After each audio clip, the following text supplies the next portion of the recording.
उत्तराखंड के famous YouTuber है सौरभ जोशी। इनको किसी के द्वारा धमकी दी गई और ये कहा गया कि हम लॉरेंस बिश्नोई गैंग से जुड़े हुए हैं और 5 दिन में अगर 2 करोड़ रुपए नहीं दिए तो आपके और आपके परिवार को जो हार्म करने की और उनको खतरा पहुंचाने की धमकी इसमें दी गई। मामले की संवेदनशीलता को देखते हुए चूंकि लॉरेंस बिश्नोई गैंग से जुड़ा हुआ नाम आ रहा था तो हमने तत्काल इसमें एफआईआर रजिस्टर की। एफआईआर रजिस्टर करने के बाद में हमारी एसओजी की, थाने की और जो बाकी टीम है वो भी हमने एक्टिवेट की। और एक्टिवेट करने के बाद में जो क्राइम का पैटर्न को जब देखा गया तो ये पता लगा कि सौरभ जोशी को किसी के द्वारा एक लेटर भेजा गया था। तो इसमें जो हमारा सीसीटीवी एनालिसिस है, मुखबिर है और जो इलेक्ट्रॉनिक सर्विलांस है उसके आधार पर एक लड़का चिन्हित हुआ और इसकी पुलिस ने गिरफ्तारी की। अभियुक्त अरुण कुमार जो है ये बदायूं का रहने वाला है।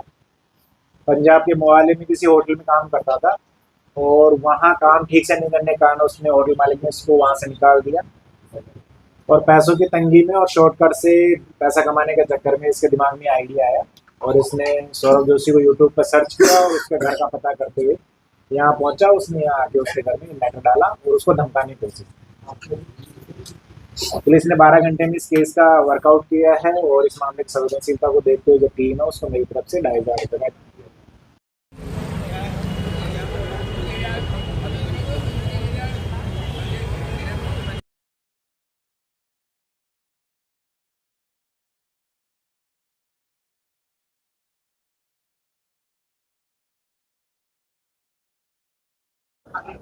सर, मशहूर यूट्यूबर सौरभ जोशी को एक धमकी मिली थी। उस सिलसिले में पुलिस ने एक गिरफ्तारी की है। किस तरीके की गिरफ्तारी हुई है? क्या वाकई ये कोई गैंगस्टर है धमकी देने वाला या फिर कोई आम शख्स है? सर देखिए, उत्तराखंड के फेमस यूट्यूबर सौरभ जोशी को एक धमकी आई जिसमें उससे कुछ पैसे की मांग की गई और पैसा नहीं देने पर उसको और उसके परिवार को खतरा पहुंचाने की भी धमकी दी गई।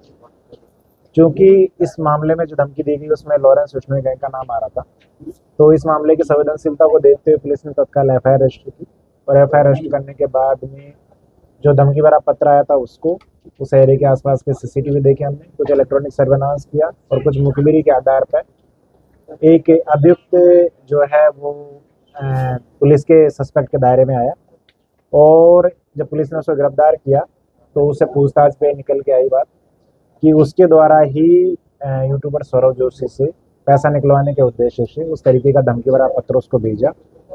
ये जो अभियुक्त है ये पंजाब के मोहाली में एक होटल में काम करता था और इसने सोशल मीडिया और समाचार पत्रों में लॉरेंस बिश्नोई गैंग के नाम पर कई अन्य जगह पर लोगों द्वारा डराए धमकाने और पैसे वसूल करने के मामले को देखा था। उसी से इसने आइडिया लेकर यूट्यूबर सौरभ जोशी को धमकाने का कार्य। गिरफ्तारी कहाँ से?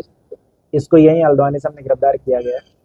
इसके द्वारा पूर्व में या हल्द्वानी में आकर सौरभ जोशी करके रेकी की गई और इसके साथ इसने देखा कि किस तरीके से उसको धमकाया जा सकता है, तो इसी उद्देश्य से हल्द्वानी आया था और जब पैसे लेने के इरादे से हल्द्वानी आया तो पुलिस ने इसको गिरफ्तार